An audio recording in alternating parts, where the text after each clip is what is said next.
Hivi nikikuuliza ni kitu gani cha thamani ambacho unakimiliki utanijibu nini? Ukiniuliza mimi nitakujibu uhai, kwa sababu uhai haununuliwi, basi ndio kitu cha thamani kweli kweli ambacho ninakimiliki. Lakini kwa upande wa tajiri nchini Marekani anaitwa Jeff Bezos, huyu ni CEO wa Amazon. Jeff Bezos bana na vingi anavyomiliki. Kwanza Amazon peke yake inamuingizia pesa nyingi sana, lakini sasa hivi unaambiwa amenunua boti yenye thamani ya zaidi ya shilingi trilioni 1 za Kitanzania. You feel the vibe? Karibu sana. Wacha tumzungumzie Jeff Bezos. Kama nilivyokuambia, huyu ni tajiri ambaye ni mmiliki wa Amazon.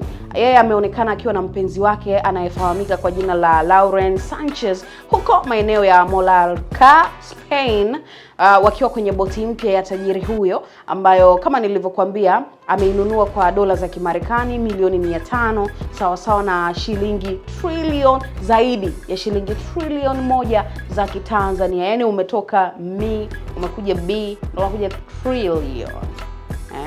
Hapo namkumbuka mwanangu Dudu bana anasema nina B sio mi. Sasa Jeff Bezos atakwambia nilinunua T sio B. Kwa hiyo tunatoka kwenye billion kule tunakuja kwenye trillion. So big shout to Jeff Bezos kwa sababu it's very hard kuzungumzia pesa za mtu while you don't have it, but I'm okay kwa sababu nakupa taarifa.